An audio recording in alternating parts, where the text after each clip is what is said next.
How you doing, fellow classmates? Yeah, I'm here to give my presentation on women in developing countries.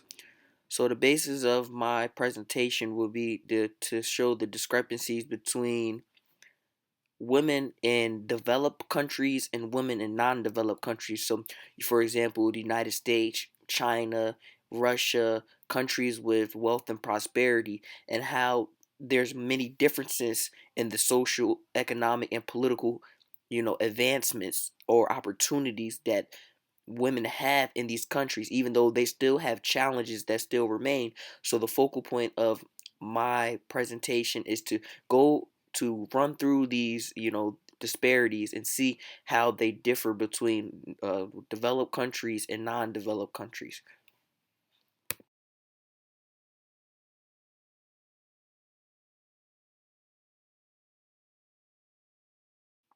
So let's go on to the abstract.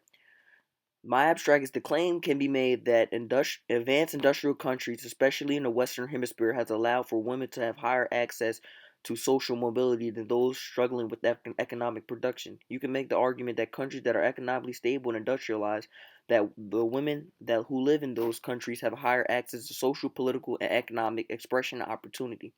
So, for example, what I mean by that is women who live in Canada, for example, or the United States have higher access to be able the ability to be self-sufficient, independent, be mobile, be able to be their own entity instead of being self-reliant or being oppressed or subjugated to being a housewife or the socially conditioned mindset of a woman's place in society. So what I mean by that is that they're able to do more, they're able to express themselves more in ways they weren't able to in past years in or not in other countries as well. So when you look at developed countries, there's more job opportunities, there's more higher education opportunities, there's more civic engagement from women in this political sphere now. They especially with the Me Too movement cultivating, and women are taking charge and they're going out and they're pursuing things that they haven't had the ability to have in past years. This is being a recent phenomenon in developed countries as women are taking the going and reaching higher opportunities in education and these political fields and medical and all these different aspects of society, and they're really taking it by storm and taking the opportunity to be valued members of society. So this is the case in developed countries, and for undeveloped countries you cannot say the same about it.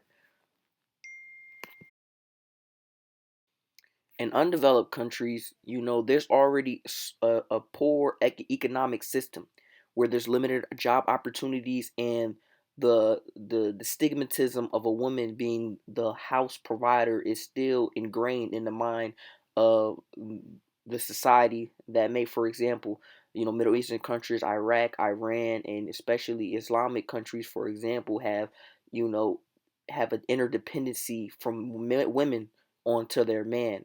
Men are only allowed to buy property. Man is the ruler and the dominator amongst women in those particular countries, and they dominate the workforce, especially industries that maybe or have some type of significance or power or governance.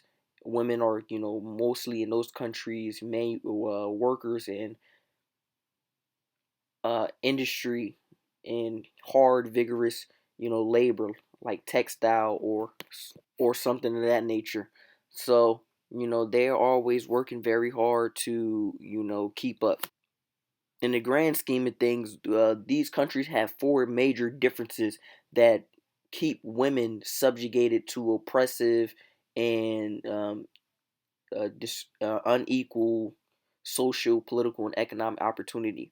These four differences is the ability and the opportunity for women to create wealth in these countries, whether that be monetary, access to production or goods and services, or in regards to technological advancement and usage. These countries don't have the certain technology that we have, which opens more industry and opportunity for them to thrive and get jobs. One, at the education access to education or and strong government structure that protects these women's rights and their abilities to be free. They don't have that. The modern world, especially the United States, has infrastructure and laws in place that protects women's rights, and make sure it's compounded and it's focused and allows women to be free and do as they please and not be second fiddle to a man. Last but not least, in conclusion, women in developed countries are more conducive for social, political, and economic prosperity than an undeveloped country. They don't have the technological advancements that the developed countries has. They don't have the infrastructure, the government infrastructure, the laws that protect them from being oppressed by their society. They don't have a workforce, and they don't have the ability to create their own wealth that makes them codependent on their spouse to provide and have a happy life for them. So at the end of the day, you got to look at these things. If they had these other industries and they had economic production, you can make this statement that with sound government infrastructure, they would have the same opportunities as women in developed countries, because the social movements that are gathering here, and also the being a contributor to society, and that what women are now, they're so vital to the framework of our society that they're non-dismissible. So that's the main differences. Thank you all for listening to my presentation. Hope y'all enjoyed, and y'all have a nice day.